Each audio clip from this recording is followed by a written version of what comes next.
Hello friends, నేను మీ సాయి.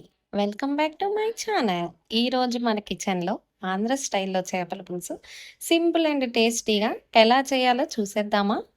మనకు చేపల కూర రుచిగా కుదరాలంటే మెయిన్గా పులుపు, ఉప్పు, కారం కరెక్ట్గా పడి చేప ముక్కలకు ఉప్పు కారం పట్టిందంటే ఇక రుచి మామూలుగా ఉండదు. సో చేపల కూరను ఎలా చేయాలో ఆంధ్ర స్టైల్లో చూసేద్దామా?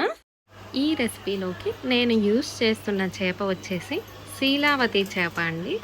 ఈ చేపను 2 కేజెస్ తీసుకొని చేప ముక్కలను 2-3 టైమ్స్ అయితే వాష్ చేసుకోవాలి.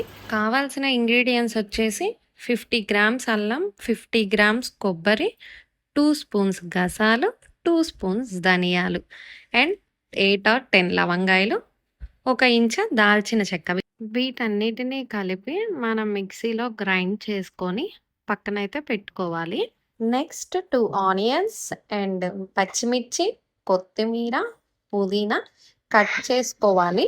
అండ్ 50 గ్రామ్స్ చింతపండునైతే నానబెట్టుకోవాలి. ముందుగా చేప ముక్కలని ఒక బౌల్లోకి తీసుకొని ఇందులో 1 టేబుల్ స్పూన్ పసుపు, కట్ చేసుకున్న ఆనియన్స్, పచ్చిమిర్చి అండ్ కొత్తిమీర, మనం ఇందాక అల్లం, కొబ్బరి, గసాలు, ధనియాలు, లవంగాయలు, చెక్క గ్రైండ్ చేసి పక్కన పెట్టిన మిశ్రమాన్ని కూడా వేసి ఆ తరువాత 2 or 3 స్పూన్స్ కారం, టేస్ట్‌కి కల్లుప్పు.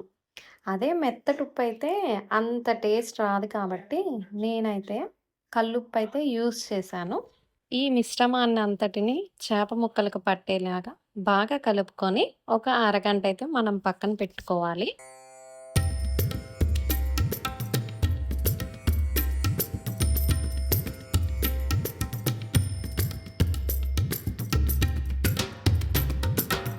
ఇప్పుడు మనమైతే మెయిన్ ప్రాసెస్‌ని చూద్దాం రండి.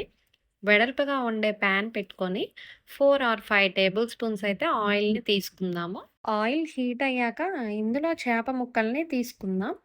ఇలా విడివిడిగా పట్టేటట్లుగా ఒక్కొక్క చేప ముక్కలనైతే తీసుకోండి. చేపల కూరలో నూనె కాస్త ఎక్కువగానే పడుతుంది. ఒక 5 మినిట్స్ అయితే సిమ్‌లోనే మగ్గనిద్దాము.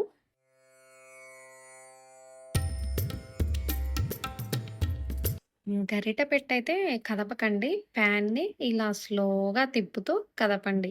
ఇలా కలపడం వలన చేప ముక్కలనేవి విడిపోకుండా ఉంటాయి. నెక్స్ట్ అయితే బాండీ మీద మూత పెట్టుకొని ఒక 5 మినిట్స్ అయితే మగ్గనిద్దాము.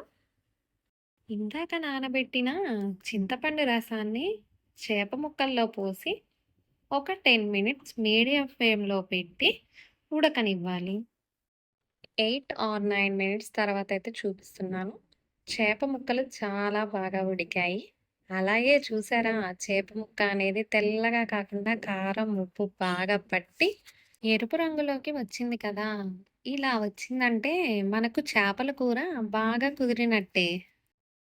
చివరిగా 1 టేబుల్ స్పూన్ అయితే ధనియాల పొడిని, అలాగే సన్నగా తరిగిన పిరికెడు కొత్తిమీరను వేసి 1 or 2 మినిట్స్ సిమ్‌లోనే ఉంచుకొని స్టవ్ అనేది ఆఫ్ చేసుకోవాలి.